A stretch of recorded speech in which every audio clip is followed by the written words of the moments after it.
Hello and welcome to the fifth session of this six-part webinar series in support of Washington History Day educators. These webinars are brought to you by OSPI's Washington History Day program and the Washington State Council for the Social Studies.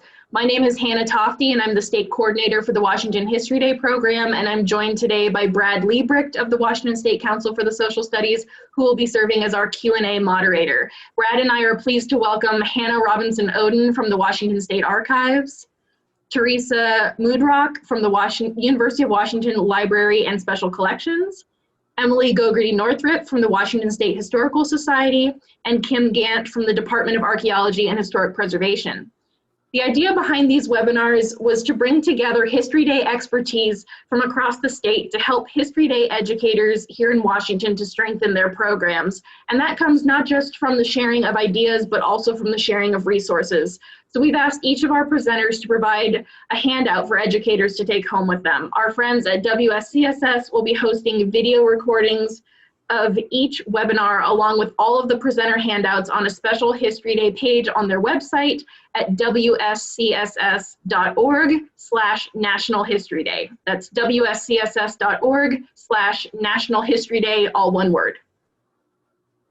One free clock hour is available for each of our 6 webinars, and you do have to sign up for each webinar's clock hour separately. For those of you who signed up for clock hours for this webinar, you'll receive an email from PD Enroller within a few days that has instructions for how to complete your post-training clock hour paperwork. And for those of you who would like to receive a clock hour for our final webinar tomorrow, there are PD Enroller links in the webinar flyer, or you can visit pdenroller.org and search for History Day. If you have any questions about clock hours, feel free to put them in the Q&A or send me an email. Today's webinar is titled Historical Research in Washington State, Accessing Our State's History. And we've invited representatives from 4 historical organizations here in Washington State to give you a brief introduction to their organization, with each presenter covering the same 4 points. So number 1, what types of resources does this type of organization in general hold in their collections? So a state archive in general, a historical society in general, a university library in general. And the idea here is to familiarize you with the different purviews of different types of historical organizations. Question 2, what types of resources does your organization specifically hold in your collections? In other words, what is available specifically at Washington State Archives versus just state, archives in general? Number 3, what do my students need to know about accessing your collections? And number 4, what can be accessed online and how can my students do this? And in addition to their presentations today, each of these 4 organizations has kindly created an information handout for you to take home with you and reference later. So before we get started with Hannah Robinson Oden from Washington State Archives, just a few Zoom logistics. We're Zooming in webinar format today, so audio and video capabilities are only enabled for the presenters and the host. As attendees, you don't need to worry about muting yourselves or turning your video on or off during the presentations. However, we would love for you to engage with our presenters through the Q&A function, which is found at the bottom of your screen. Feel free to put any questions you have for today's presenters in the Q&A at any time, and Brad or I will relay your questions to them.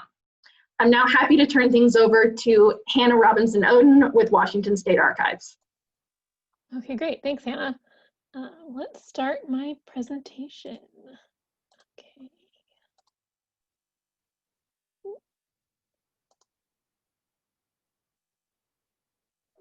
Just thinking about it. There we go. Okay, hi everybody, my name's Hannah. I work for the Washington State Archives as a research archivist.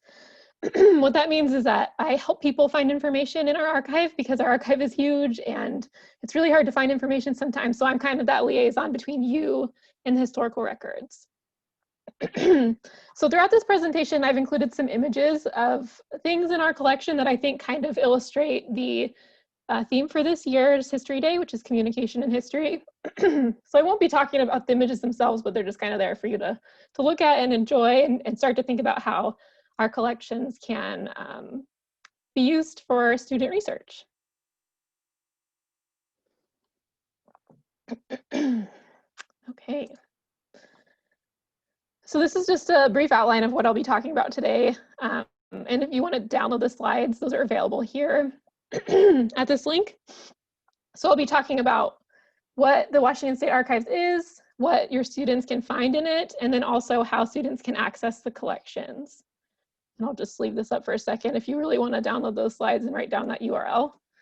Most of the links that I have in the PowerPoint are also in the little one-sheeter that will be shared with you after the presentation. So should be able to get them there. All right, so before I talk about the stuff on this slide, I just want to talk about what an archive is. So an archive is a collection of historical records, including primary source materials of all types.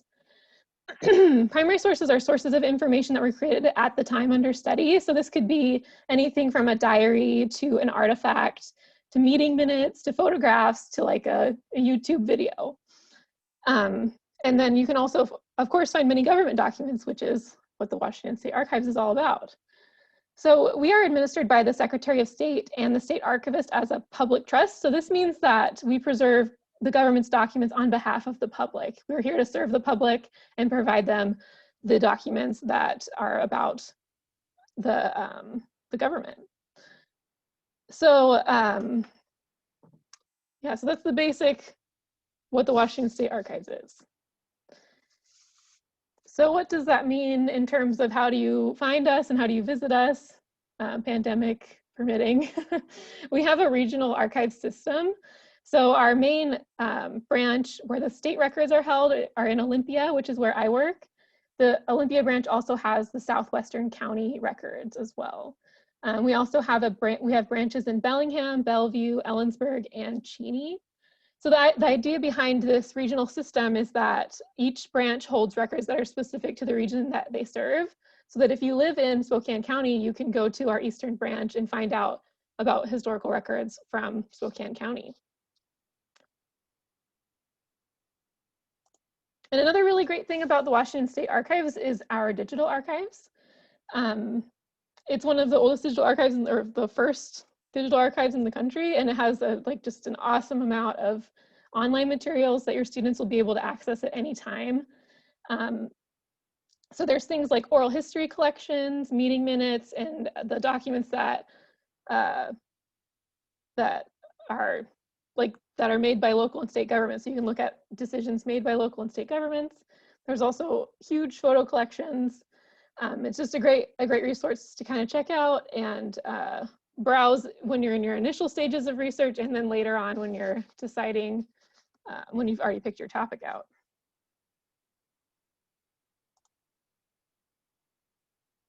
Okay, so I just wanted to highlight a few things about what you can find in the Washington State Archives. We have a page. I'm going to try to click through this and see if it will work with screen sharing. Are you seeing the internet? Is it still showing my PowerPoint? Or? It's still showing your PowerPoint, so you'll just need to share, screen share over to the internet, and we should be able to see it. Okay.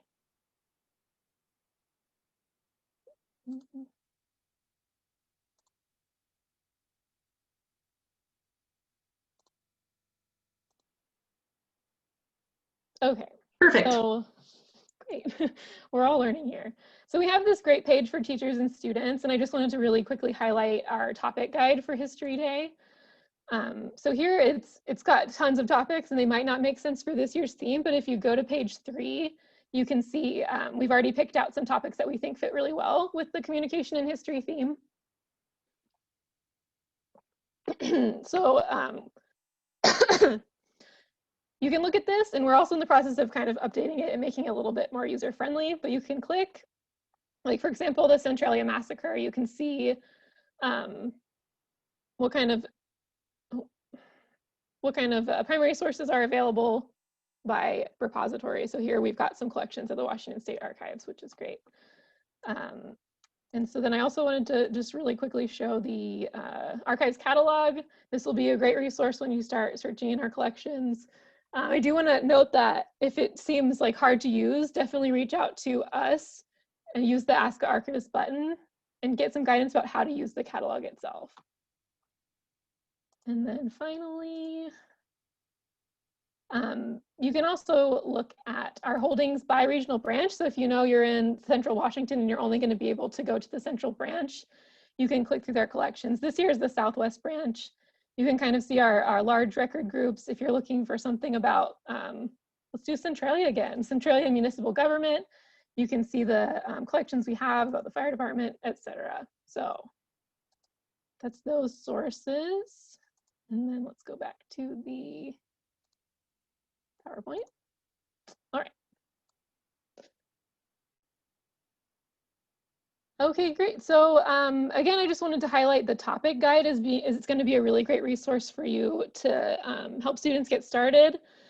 And we're working on updating it. So it's searchable by subject and also time period, but you can also limit it to repository, which is great, depending on where you're located.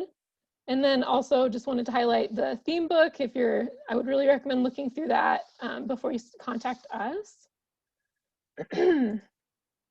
Okay, and then let's get to how students can access collections. So I did want to highlight the importance of students doing preliminary research before they contact us.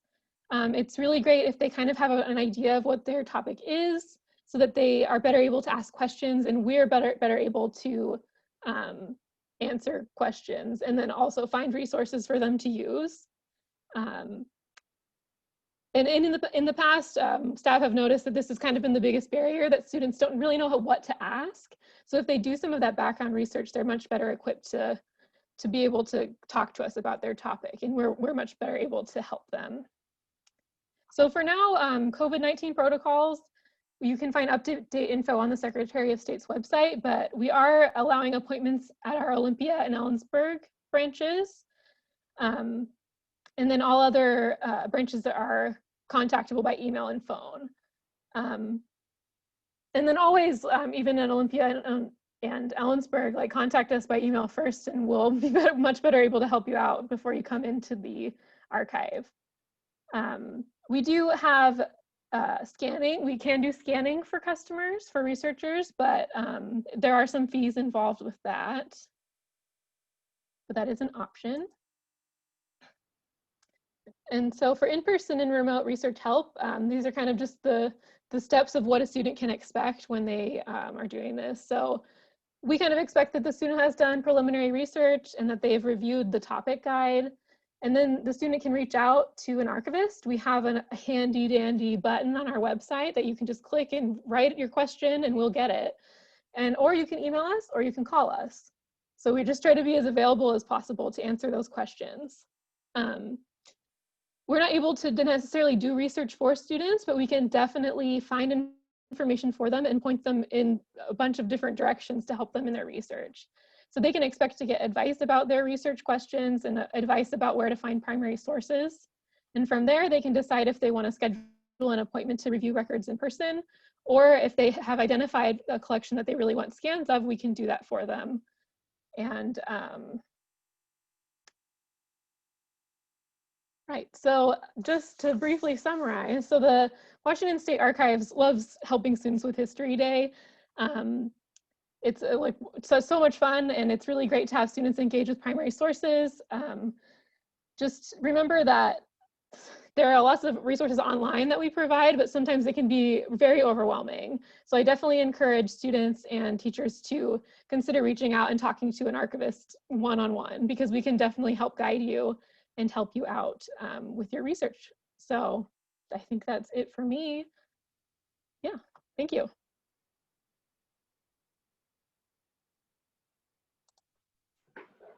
Thank you so much, Hannah, for that introduction to the Washington State Archives. We're happy to have you as a friend and ally of the Washington History Day program. And I appreciate knowing that there are physical archives branches all across the state, and also that the digital archives are accessible to students and teachers statewide as well. And I hope that educators who are tuning in will, will also take heed of Hannah's description that archives, collect and preserve archives collect and preserve documents essentially, and that the Washington State Archives does that for the Washington State government. But I hope that as your students are beginning their research and as they're coming to you with topics and looking for places to go, that this will inspire you to think, well, are there any companies that might have an archive? Are there any organizations, tribes, other groups that might have an archive too? And as well as government agencies, and knowing that archives are out there to preserve records. Brad, do we have any questions for Hannah in the chat? No, but I do have a question though. So I live in Yakima, so we've only used the Ellensburg ones once or twice because sometimes there's an issue getting up there. What is the best way that you can suggest that a student contacts an archivist so it goes the experience goes smoothly? Because I know that can be a challenge sometimes. Sure. I definitely think email tends to be the best way to initially contact. And we have on our homepage, if you go to our website, you can contact the regional branch directly. There's a regional branch email for the Central Washington branch. I think, sometimes we get emails just saying, I'm doing research about like the Seattle general strike, like, can you help me? And that's a totally okay way to start. It's also really great to come in with a question that specifically references a collection that we have that you found in our catalog or on our website. But really just any way like that you just contact and say, I'm working on a project, I need help finding information about this thing, and we'll be ready to get running on your question. Okay. Thanks. Wonderful. Yeah, students in the History Day program are not only learning historical research skills, but they're learning a lot of professional skills that include how to properly contact other professional adults. And so we appreciate knowing that an email is the best way to reach out to folks at the Washington State Archives for assistance. Excellent. Thank you again, Hannah. And we will transition over to Teresa Moodrock from the University of Washington Library and Special Collections. Thank you for being here, Teresa. Let me see if I can share the screen. Okay. See your PowerPoint is up and running. Great. And I'm up and running too, right? Because I've blocked myself, so I don't want to see myself. So I'm going to be taking this more of a little bit broader perspective because I'm the history librarian and I'm not based specifically in special collections. So I'm going to talk a little bit more about the broad array of other sources that we have at the University of Washington Libraries and what you'll find at many other academic libraries. And then we'll take a look at what we have available now. So what I'm going to show you now to begin with are the things that we have, but are unfortunately not accessible at this time. Okay, I'm hoping by next year, your students will be able to come in to use all of these resources. So just to remind people that we have secondary sources, so we have books and things, and these are very useful for students to get context.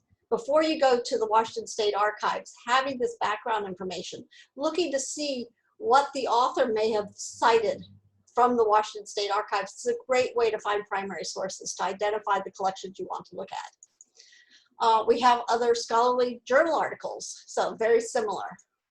And I'm going to go through these very quickly. We have primary sources such as magazines that we actually still have in print format. We have tons of newspapers, hundreds on microfilm, but also a growing number of digitized historical newspapers. So we actually have, for instance, the Baltimore Afro-American. So if you're looking for an African-American newspaper from the early 20th century, we do have that. Unfortunately, you would have to come into the libraries to use it. And now that the libraries are closed, that's blocked off. However, if the student's parent happens to work at the UW, they would be able to get into it. So always ask your students, is anyone connected to the University of Washington? Because they will be able to get into all of these databases if they are a child of a current employee. We also have tons of government documents. We are a repository, so we automatically get resources from the US government. We have primary sources that have been published as books. So we, whenever I find things that are a primary source, I tend to buy them. As history librarian, I'm responsible for buying the books for the collection. So I try to buy these reprinted things. This becomes very important, especially for students who are doing something like maybe medieval history, where the original resources are in Latin. So you're going to want to find a translation, and that is often available in book format. We also have databases of primary sources. So we actually have the ACLU papers. So if you came in, you could actually research the ACLU papers. We have the NAACP papers. We've got many kind of historical digitized collections that we've purchased.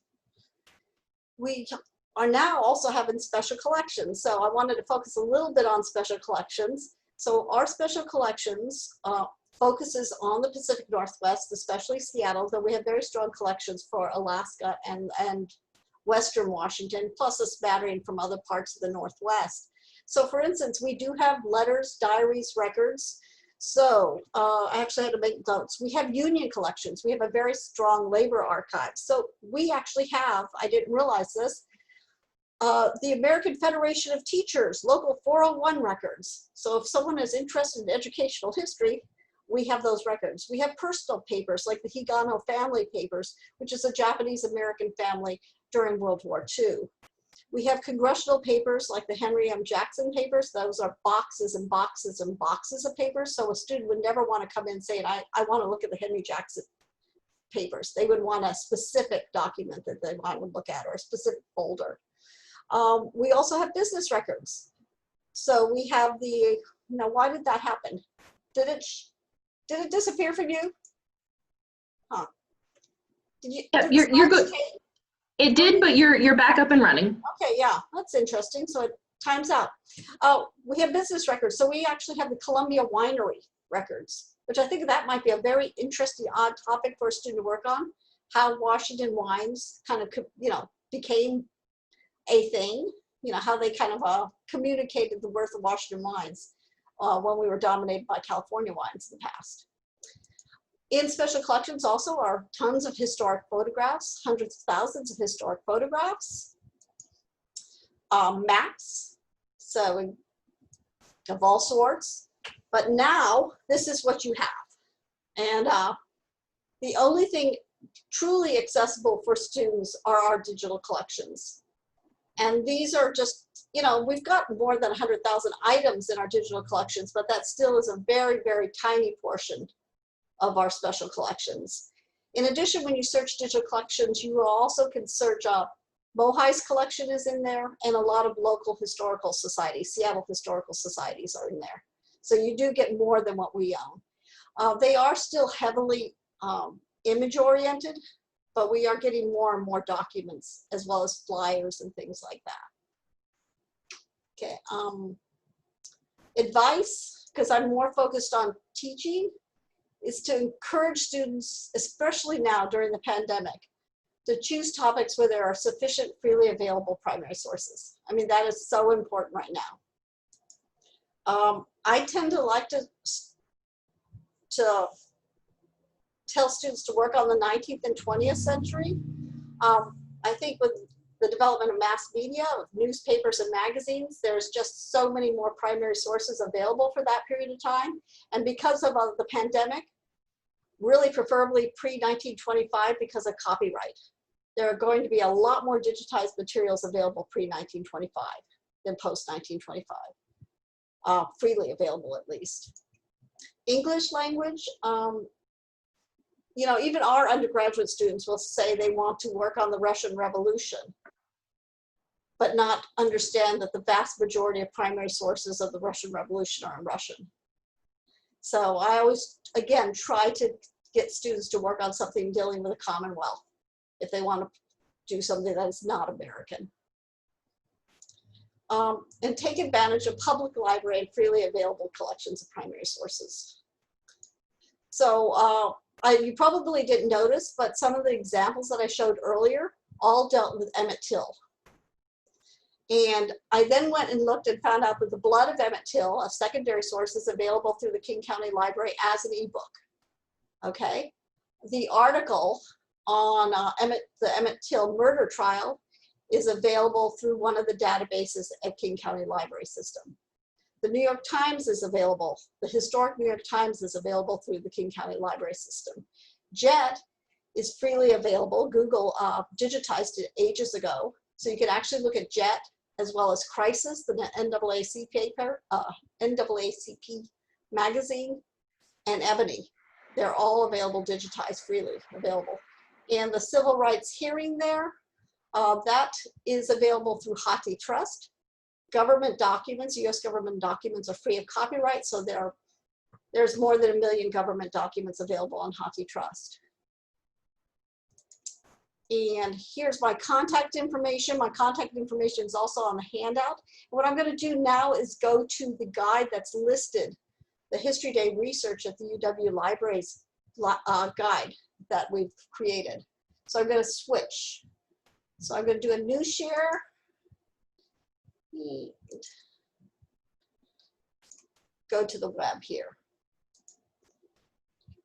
And that's not where I wanted to start because that's our digital collections. But I'm going to start here. So this page is usually 6 to 10 pages long. It has different tabs. But during the pandemic, none of those resources are available.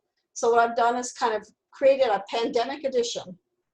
So we have links to the digital collections, the labor archives. I also want to point out, if none of you have ever looked at it before, the Seattle Civil Rights and Labor History Project, which was created by the UW History Department, and has a lot of primary sources as well as secondary sources. So if anyone's interested in working on local civil rights or labor history, that's a great place. We also have contact information. My colleagues in special collections are Connor, Ann, and Allie.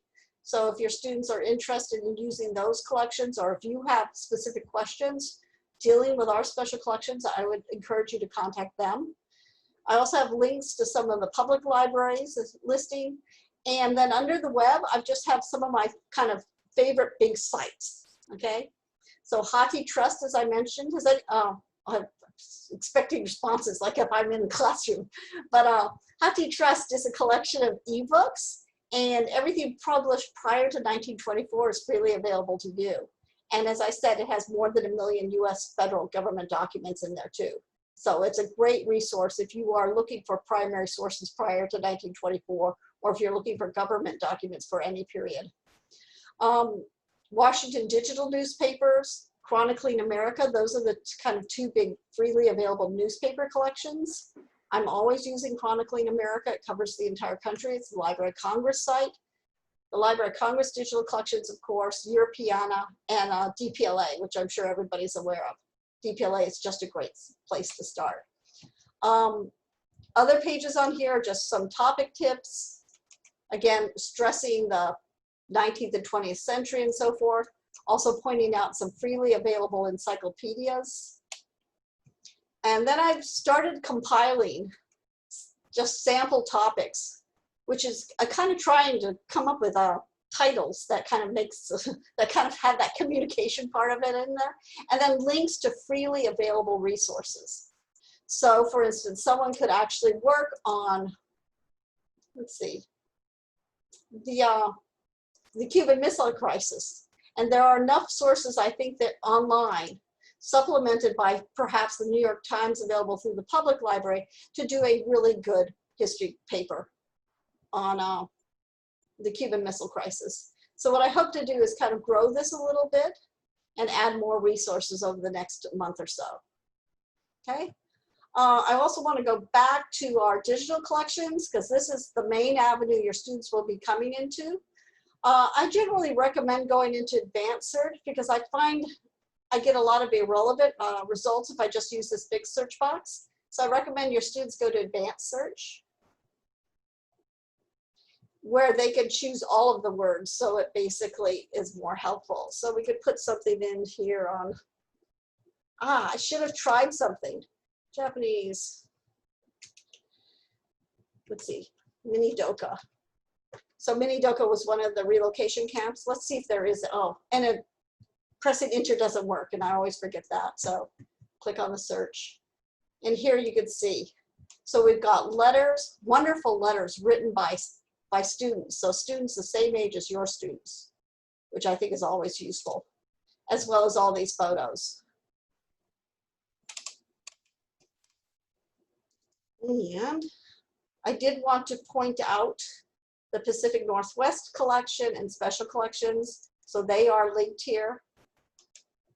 And here's a picture of Ann Jenner. So if you want to contact her, if you are looking for finding guides, if you're looking for manuscript collections, just like in the Washington State Archives, you would search here. Again, it's probably going to be best if students do preliminary research so that they are looking for a name of an organization or a person, but you can do searches by topics. So I'm going to just put in Minidoka to see what we might have there. And you can see we have got 56 collections that deal with Minidoka. And occasionally when you go into them, some of these resources may be available online. So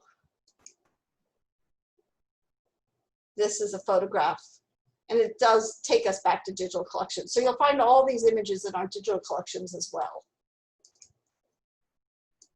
And I've sort of forgotten now what I'm planning to talk about more. I think that's probably sufficient. It's very odd to do this without questions coming at me or seeing the reactions of people. I do encourage you to contact us. We do have a Ask Us here that will open up, and where you can either email. I would suggest probably emailing, unless they have a very quick a question with a quick answer. You can chat online. We have 24/7 real-time chat service, so you can your students can ask. I would please ask that an entire class doesn't go in and chat at one time. We have been kind of chat bombed by classes, middle school students doing History Day research. So if you could not do that, maybe try to encourage students who are working in groups to assign one person to chat with us at a time, rather than every person in the group to chat with us. So, but email will also work. And if whoever's on chat feels unable to give a thorough answer, then that will be then transferred either to special collections or to me, depending on what the question is. And I think that's probably about it. I do have a little link to the main history guides that we've created for the students here. So most of these resources, not most, many of the resources are restricted. So if there's a little lock, your students will not be able to use them unless they come into the building or if they have a UW parent. But if you go into a collection under primary sources, many of these include freely available sources. So the ones without locks are either available on microfilm or there's something that are freely available. So for instance, the South Asia Open Archives or the author Paul Afghanistan collection. So I've tried to gather a lot of freely available primary source collections and have linked them to the history guides. So I think that is about it, unless there are any questions. So I'm going to stop my share. And I think we're back. Great, thank you so much, Teresa. I'll turn it over to Brad. I was just going to say thank you for sharing that. As a middle school teacher, I apologize for the chat bombing. I'm sure my students have done that more than once. They're middle schoolers, they get excited. Yeah, I know, they do get excited about that. They get excited coming into the libraries too. So I can't wait till we're open again, where they can come in and they really get excited about microfilm. We're always amazed that microfilm is such a wondrous technology to these students. What? We will tell them, oh, but this newspaper is available online. You can search it online. Oh no, I'd rather use the microfilm. So I think it's the machine personally. It's just so different from anything else that we have. But I was curious. So we have we did a survey earlier, and we discovered that a lot of educators that are accessing this webinar resource are pretty new to History Day. So what general advice would you have for maybe a teacher who's either never done History Day before or doesn't work outside of their school yet? How would you suggest they approach maybe a librarian in general? I mean, maybe not just at the UW, but just is there any sort of tips you could suggest to establish a good relationship with them? Because I live in Yakima, so we don't have something like the UW close by necessarily that we can get to very easily. So how would you suggest that teachers do that? I mean, all of us at the UW libraries, I mean, we're a public university, so we are all open. Email's always the best. These days, especially, do not call. I thought I forwarded my phone, but I haven't gotten a phone call in 5 months, so I think I must have done something wrong. But so email is the best, and we're glad to chat with you. I certainly can suggest things. Yeah, I mean, once we email, we can just decide to do a Zoom chat if you want, or a phone chat. I'd be glad to discuss, you know, if you're wondering whether something is feasible, given the resources available now, that sort of thing we're always available for. So. Thank you. I'm not seeing anything in the chat box. Okay.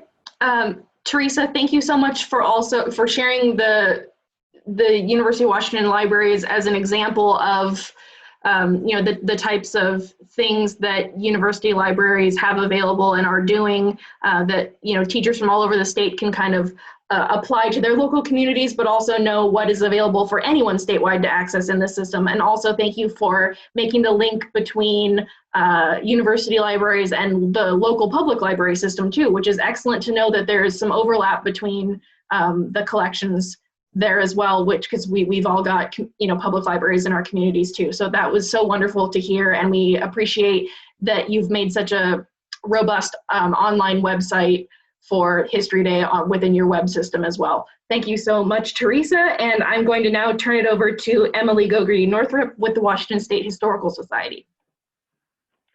All righty, hello.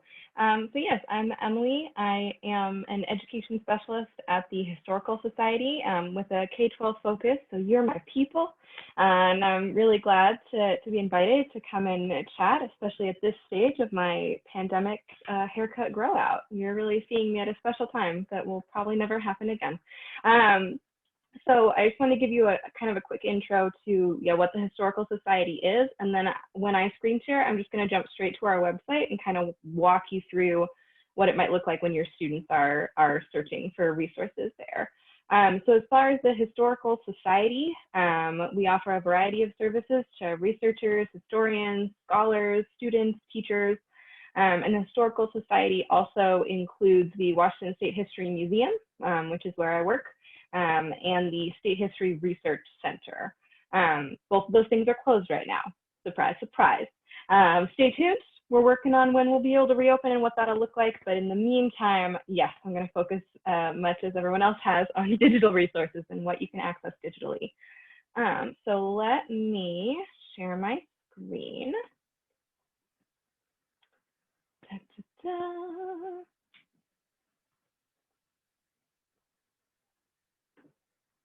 Thinking about it. Oh, we made it. All right. So as far as what we have, so if you go to washingtonhistory.org, you are going to be able to search our collections. And our collections include a couple of things generally. The first thing is artifacts. So that's going to be three-dimensional objects made by people. We also have ephemera, so paper objects, items that were not necessarily designed to be kept in the first place, but that now have some kind of historical value. So things like posters, ticket stubs, receipts, things like that. And so when you come to washingtonhistory.org, you and your students can pop over to this research tab right here, and you can go to a collections search. And when you search our collections, you are going to want, so if I was looking for like a printing press, like maybe I'm thinking about the advent of printing and what that meant for communication, I can make that search, and then I'm going to scroll and I'm going to get a lot of image not available over here because not everything in our collections are digitized. So this is where filters are your best friend. You can pop open the filters and you're going to be able to filter by display items with multimedia. So that's going to be something that has a photo or audio or a video associated with it. There's obviously lots of, if you're just looking for images, you're just looking for audio, you can check those boxes.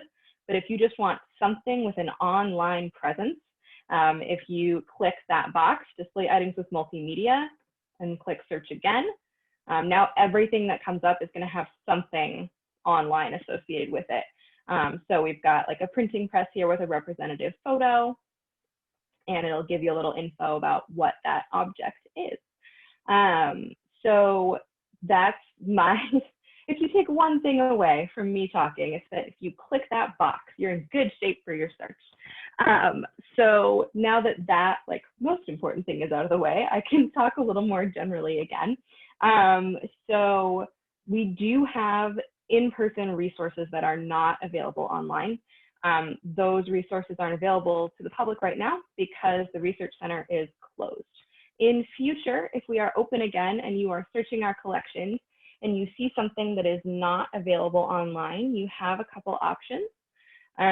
So if you come back to our website and you get into this research tab and then go down to the research center, you're going to be able to make a research request. I should say all of this is in that one-page handout. These links are there. You don't just have to memorize this. You will have it. So you're going to be able to come to the research center landing page here. And when it comes to getting in touch with the research center, you're going to want to use this page because everything is going to go to one central place. So rather than offering you like my email and emails of the folks that work in collections, I want to offer you this beautiful link that says make a research request. If you follow that link, it will take you to this form and you can tell us who you are, where you're coming from, how to get a hold of you, and let us know what you're looking for down here. And then someone from our collections team will get in touch. They might email you, they might call you. You're free to mention in detailed description the best way to get a hold of you. So that's a great way to get in touch with our collections team. And I want to highlight that especially because when I was getting ready to make this presentation, I reached out to our collections team to say, you know, is there anything I should highlight? Expecting that they would write back and say like, yes, we have an amazing collection of Indigenous basketry, which we do. Or yes, we've been doing these community scanning days and collecting, we're doing COVID collecting. So we're collecting from the public items about the pandemic, which we are. But they didn't say any of that. What they said was, please tell teachers we want to talk to them and we want to work with them. So I pulled up, I have the email from Margaret Weatherby, our head of collections. And she says, it would be great if you could also include that collection staff is always happy to help teachers and students during their History Day projects, and to please think of our department as a resource for projects and building future historians. We're happy to help with other queries as well. Please make sure they understand our team is made up of museum professionals who used to be students just like them, and we are happy to help. So the collections team really wants to hear from you, and I am just their messenger conveying that. So if you come to this page and you fill out this form, you can let us know in that detailed description box that you're working on a History Day project, what topic you're interested in, and someone will be in touch. I will also say, please do continue checking that online collection search. If you went in there today and you were looking for a very specific kind of basket from the Northwest Plateau Culture Group, and you see that we have it, but it's not digitally scanned. Number one, please fill out this form. Let us know you want to see it digitally. And number two, check back because we have gotten a grant, a federal grant, to be scanning some of those artifacts. So hopefully more and more are going to be digitally available, which is useful to know. Let's see. And then I did also want to show you, just as long as we're talking History Day. So if you come over to, once again, the Washington State Historical Society webpage, so washingtonhistory.org, and you go to education, you will see there's a History Day link. And what that hosts, among other things, is our History Day Showcase. So over here, Washington History Day Showcase 2020. Basically, if you want to show your students that their project has a broader audience, we host projects on our website after the contest is over. So we have like junior projects, 6th to 8th grade websites. You can see some of the websites that went to the state contest this year. And you can click through and see what, Obviously right now you can't, but normally you can. And that goes through to the National History Day website, but this is just us kind of collating some of the Washington State projects. Normally we do something in person as well. This year we couldn't, so it's all virtual. But we do, it's just another example, I hope, of how much we love all of you and we love History Day. We want to support you and partner with you and be your History Day hype men and women in whatever capacity you require. So in summary, we've got objects, we have ephemera, we have staff who would love to work with you, and we have a landing page on our website where we will direct people to check out your students' fabulous projects should they participate. And honestly, I think that's about it, unless anyone has any questions.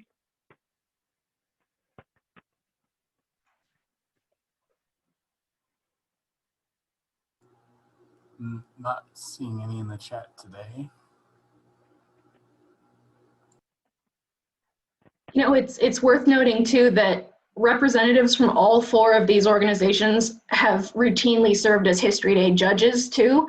And so these organizations that are here today know the History Day program. It's not just this, you know, these are resources available to others who are not participating in History Day too, certainly to any students or educators who want to bring historical research into the classroom. But I love knowing that staff at these organizations know the History Day program as well, that you have expertise in this program too, and that you know what these students are doing and you know what it looks like when they do it well, and I really appreciate that. And the Historical Society in particular sends tons of judges to all levels of competition every year. Emily herself judged this last year, I believe. At the state contest, I know I saw her name amongst the ranks. So thank you so much. Emily, I do have a question. If a student, let's say somewhere else in the state, like one of Brad's students in Yakima, were to visit their local history museum or to talk to their local historical society about a local history topic, would it also be a good idea for them to check the Washington State Historical Society in addition to that local resource? I would say so, yeah. So we're a state agency. It's our mission to serve the whole state. And so we do collect from all over the state. We have a Washington State focus. We have some broader Pacific Northwesty things as well, and sort of Oregon Territory items. But yes, it is in our mission to serve the state, and we're hoping to take a sort of silver lining from COVID. The fact that we have to be so much more digital is hopefully really pushing us to make sure that we're fulfilling that statewide mission.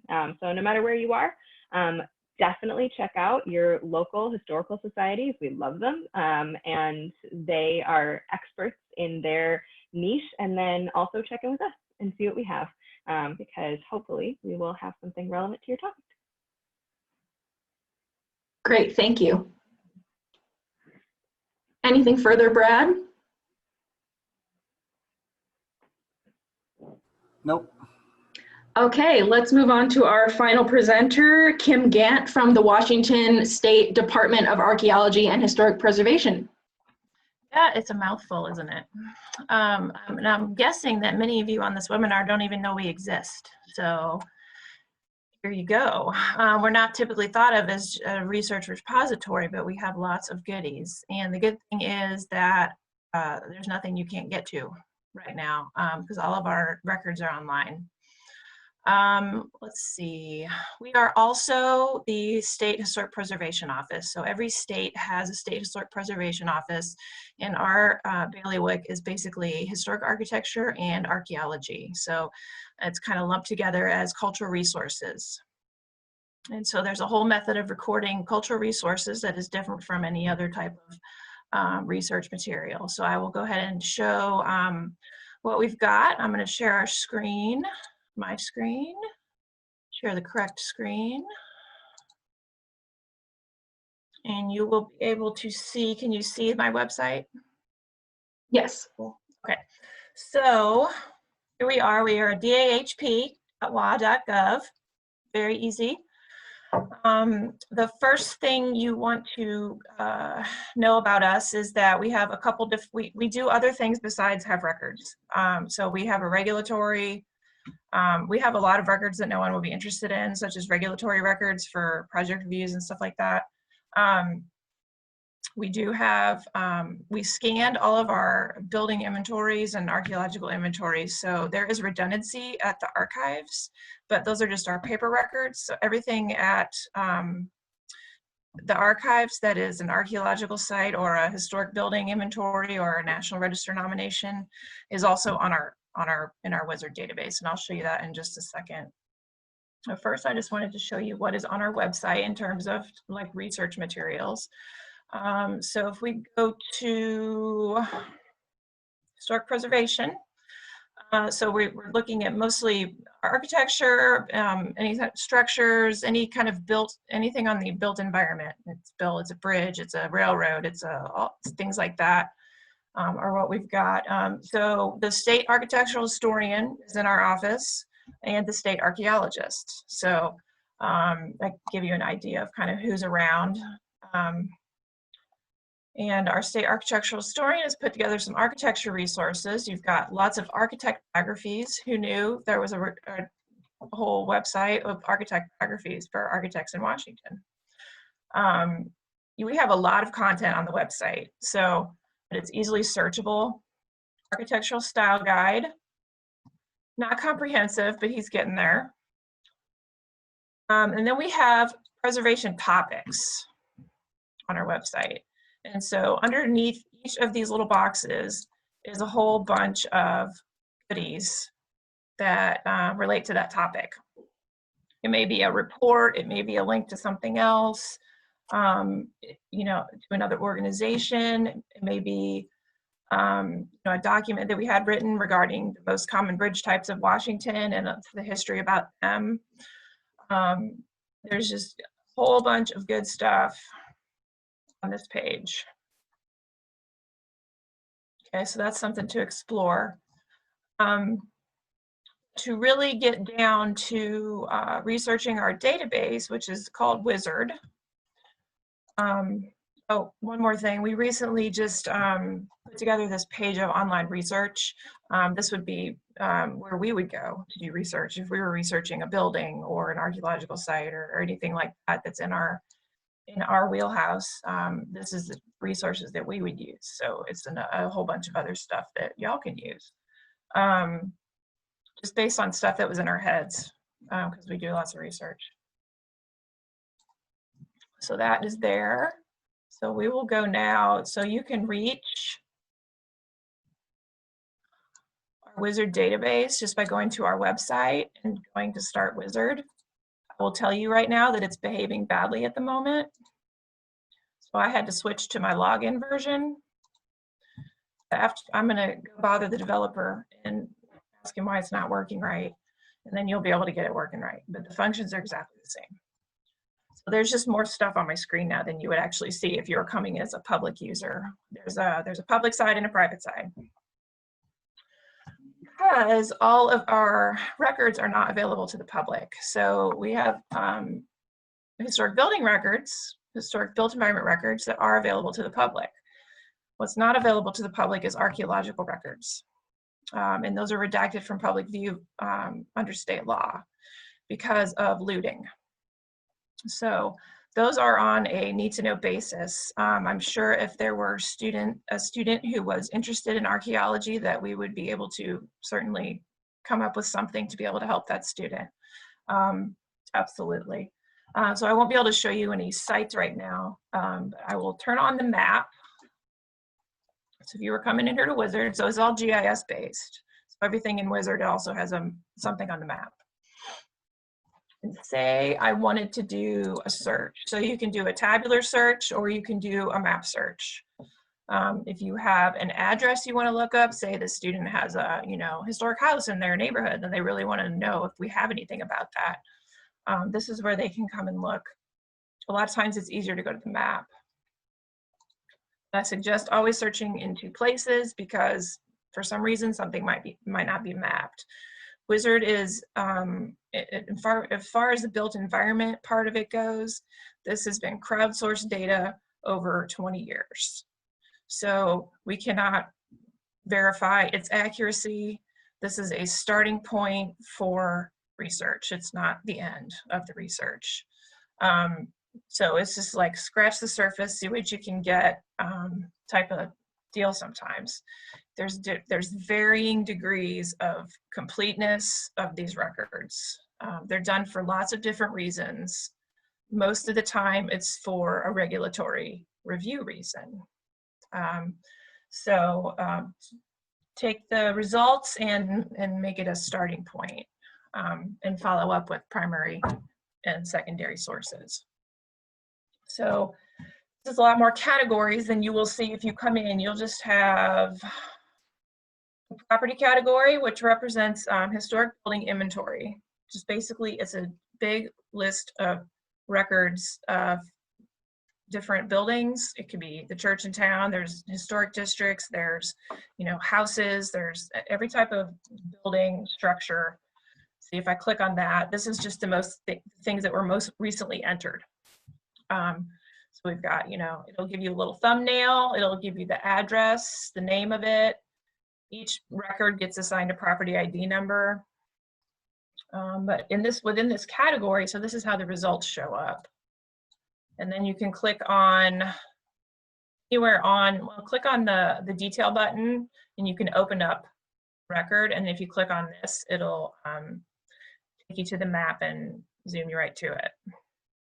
So this is one that was just put, oh, there's a library down here. So I'll open up this record. This is probably something that, oh, the state architectural historian has been putting in data. He always puts in data.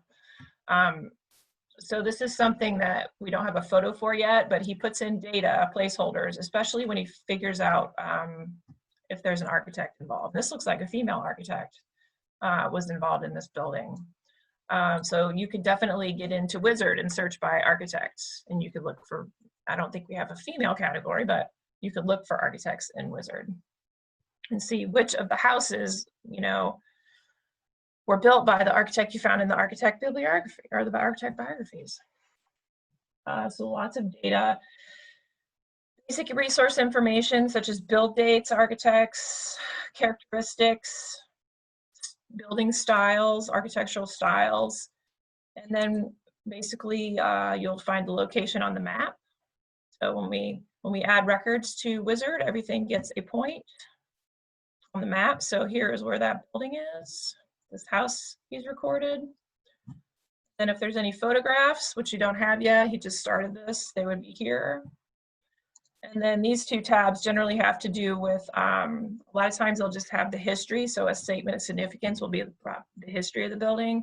Well, this is kind of regulatory stuff right here, but will be a statement of significance, a physical description, and a bibliography. If record has that, it has it, some of them don't.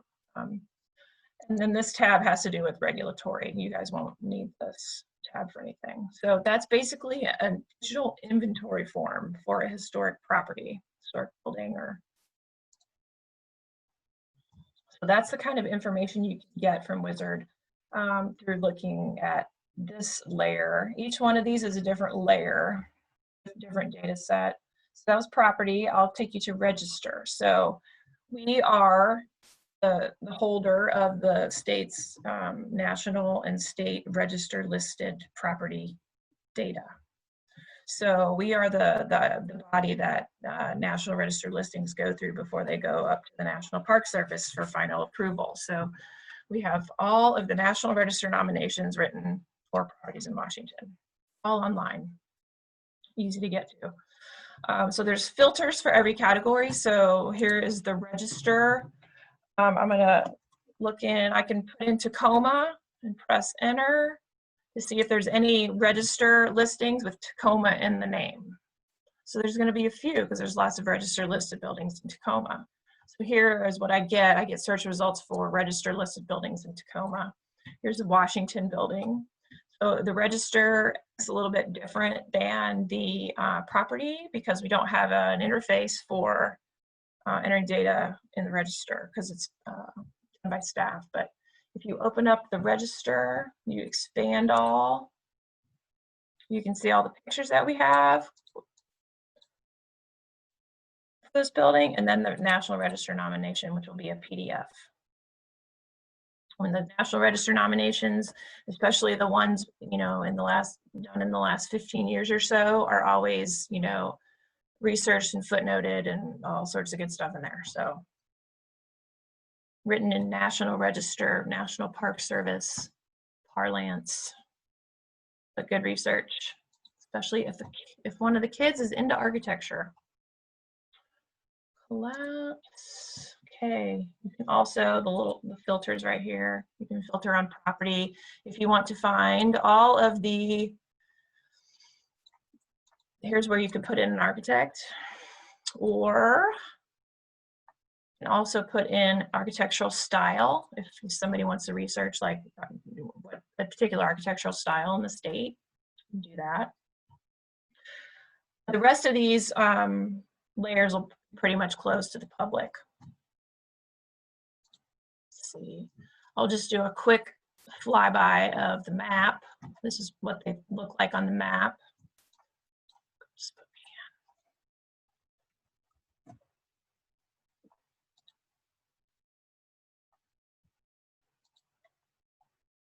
If you haven't used GIS maps before, you want to look for a button that looks kind of like this usually, and it tells you that, you know, every data set in GIS is in a layer. So here's the layers, and it would be the same list that you see when you go to search.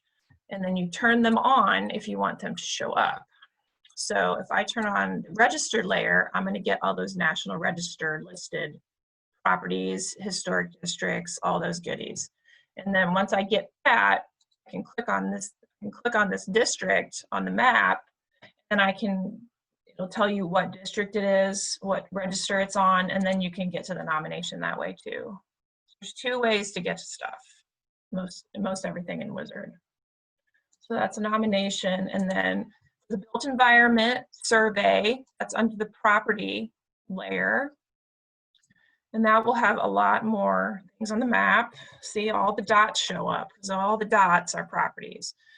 There are varying degrees of dots all over the place because over the years, the 20 years or so, dots got moved around. So it's a permanent job for me to put points back in the right place. But we got one here that is good to go right on a building. You can click on the dot, just like you would on the register, and it will give you the address. Once it gives you the address, you can tell if it's in the right place or not. And then a little photo of the building, if there is one. And then you'll be able to click this button and then go back to that property inventory form I showed you a little bit ago. So I know that is a lot of Wizard at one time. I do have a little tutorial on our website. And it is under Project Review, Wizard System, Map and Search, tutorial. And I kind of have a little list here of like what the buttons mean and how to search and turn the layer panel on and stuff like that. So if you need help, just type in tutorial in the website, you know, search bar, and you should be able to find that. Or you can call me. I will be happy to help you figure out anything that your students need to find in terms of architecture, archaeological, or any sort of cultural resources. So I think that's about all I have. So Kim, if a student in Spokane thinks, hey, there's a really cool building downtown, I want to know more about it, and then they come to Wizard and they get some basic information, the year it was built, the architect, things like that, would you recommend that they take that information with them when they go see maybe like their local historical commission or their, you know, their local government to see if there's any more records? I mean, what types of basic information would students need to take with them as they're researching a historic structure? Yeah, so yes, the address, you know, if there's a historic name of the building, you know, like some buildings have names, some buildings don't, you know, like the Historical Society Museum is the old Federal Building, which is the old train station, right? Yeah, it's the old Federal Building. And so buildings that have names are often found by their names, and they're often found by their names in historic newspapers. So, you know, there may be a build date in Wizard that is not right. You know, it's based on available information at the time. So unless you can get to a primary source, you know, identifying a build date, then you don't know the build date. And a lot of buildings are that way. But the address and the name is basically what you need to get started. And Okay. if there's anything else in the Wizard inventory form, that's just all even better. Great. Yeah.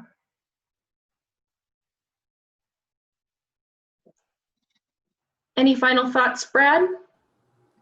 No, I must confess, I didn't know this existed until we started this webinar series. So this is really cool. I definitely will see if I can find ways to weave it into our Washington State course here locally. That's neat. Thank you for being here, Kim.